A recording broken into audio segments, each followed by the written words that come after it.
Salli wa sallim ya salam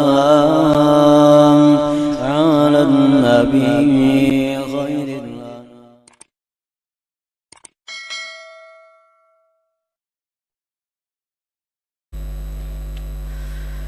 Para muhibbin rahimakumullah, Lailatul Qadar terjadi setiap tahun sebagai sejarah diturunkannya Al-Quran. Namun tidak ada kejelasan kapan itu Lailatul Qadar tepatnya. Kapan Allah menurunkan Al-Quran dari Lauhil Mahfuz ke Baitul Izzah itu tepatnya malam apa, bulan apa, sehingga kita mudah untuk menjaganya. Nah, lain hal dengan kitab-kitab yang lain seperti Suhuf Ibrahim diturunkan kepada Nabi Ibrahim pada malam pertama bulan Ramadan, sehingga jelas. Nah, untuk ini Lailatul Qadar Allah sembunyikan. Namun yang jelas menurut beberapa ayat dan hadis Rasulullah SAW bahwa Lailatul Qadar itu terjadinya pada bulan Ramadan. Terjadi pada bulan Ramadan. Dan kalau kita kecilkan lagi, Lailatul Qadar itu terjadinya pada 10 akhir Ramadan. Dikecilkan lagi, menurut kebanyakan para ulama, Lailatul Qadar itu terjadi pada malam yang ganjil-ganjil di antara 10 akhir Ramadan itu. Nah, kenapa hikmahnya Allah menyembunyikan itu Lailatul Qadar? Al-Imam Fakhrur Razi mengatakan dalam tafsir beliau, di antara hikmah kenapa kita tidak diberitahu kejelasan Lailatul Qadar. Pertama, rahasianya. Idza alimta Lailatul Qadar fa in ata'ta fiha iktasabta thawaba alfi syahr wa in asaita fiha iktasabta iqaba alfi syahr. Wa dab'ul iqab aula min jalbis thawab. Bila engkau tahu itu Lailatul Qadar, misal malam 27, engkau berbuat taat, maka engkau dapat pahala 1000 bulan. Tetapi bila engkau maksiat pada malam Qadar itu, sedangkan engkau tahu ini malam Qadar, engkau berbuat maksiat kepada Allah pada malam itu, engkau mendapatkan siksa 1000 bulan. Dan menghindari siksa itu lebih utama daripada mencari pahala. Kalau kita kada tahu pada Lailatul Qadar berbuat maksiat kada seberapa. Tapi kalau sudah jelas tahu bahwa ini Lailatul Qadar, kita berbuat maksiat, kita akan dapat siksa 1000 bulan. Karena menunjukkan keberanian kita kepada Allah Subhanahu wa ta'ala. Allah sudah menawarkan rahmat, menawarkan ampunan malam itu, ternyata kita maksiat. Nah, ini menampakkan permusuhan kepada Allah. Itu salah satu hikmahnya. Yang kedua, rahasianya Allah menyembunyikan kepastian kapan Lailatul Qadar itu. Rahasia yang kedua adalah dengan adanya tidak diketahui pasti Lailatul Qadar itu, maka engkau berusaha, berjuang, beribadah pada sekalian malam Ramadan. Yang tahu malam 27 misalnya, malam 27 itu hibak kira-kira masjid tuh, bisa kada muat masjidnya. Nah, padahal dengan adanya kada diberitahu ini diharapkan setiap malam kita berusaha, jangan-jangan Lailatul Qadar itu terjadi. Para muhibbin rahimakumullah,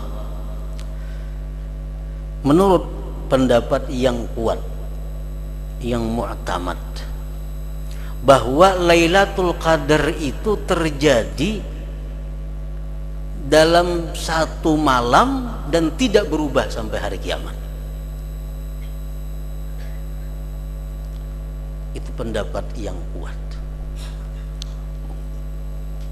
Dan kebanyakan daripada ulama-ulama ini mengatakan bahwa Lailatul Qadar itu terjadinya pada malam 27 Ramadan. Dan sampai hari kiamat kada berubah, tetap 27 Ramadan.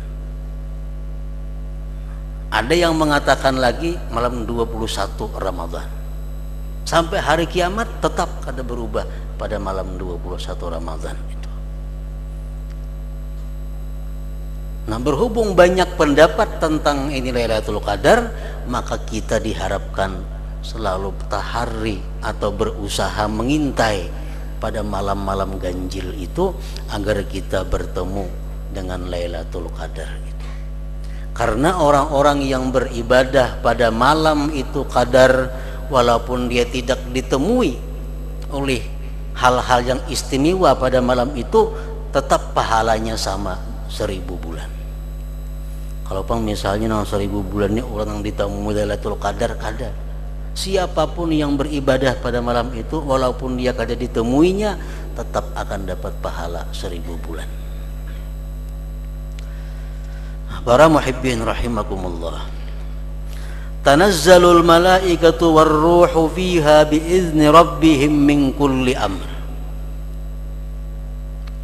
Turunan malaikat dan Jibril pada malam Lailatul Qadar itu dengan izin Tuhan dari tiap-tiap perkara.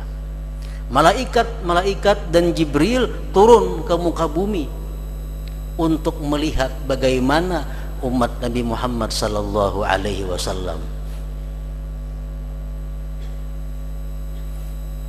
Sebab di bumi ini banyak perbuatan-perbuatan taat, banyak ibadah-ibadah yang tidak ada di langit. Jadi para malaikat langit sangat merindukan untuk melihat ibadah-ibadah umat Nabi kita yang tidak ada di langit itu. Kalau kita beribadah di sini berzikir, orang langit harap pada kita berzikir. Kalau kita beribadah sembahyang, orang langit harap pada kita sembahyangnya. Kalau kita membaca Quran, kalau kita membaca selawat, malaikat langit lebih kuat daripada kita. Tapi ada ibadah-ibadah yang dirindukan oleh mereka untuk melihat. Pertama, it'amut ta'am, memberi makan orang. Di langit kada ada orang baruhan. Ada. Jadi mereka rindu melihat bagaimana umat Nabi Muhammad memberi makan sesamanya. Yang kedua, aninul usad, rintihan-rintihan tobat orang-orang yang maksiat kepada Allah. Di langit orang ada yang berdosanya. Nah, dua itu yang sangat dirindukan oleh para malaikat langit untuk mereka melihat, bisa bertemu dengan orang-orang seperti itu. Salamun hiya hatta matla'il fajr. Malaikat Jibril dan lainnya tadi memberikan salam kepada orang-orang yang beriman sampai terbit fajar. Jibril menyalami tiap-tiap orang yang beribadah pada malam Lailatul Qadar. Cuma sepalih ada nang merasa, ada nang kada. Siapa nang kada disalami oleh malaikat-malaikat itu daripada umat Nabi Muhammad sallallahu alaihi wasallam?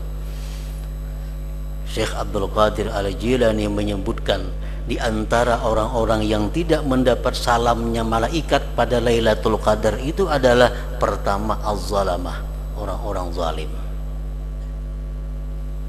Orang-orang zalim, orang-orang yang menganiaya orang lain, baik menganiaya hartanya atau menganiaya pribadinya atau menganiaya kehormatannya atau menganiaya apa aja. Orang-orang yang zalim bagaimanapun dia beribadah pada malam apapun tidak akan disalami oleh Jibril dan malaikat lainnya. Salamun hiya hatta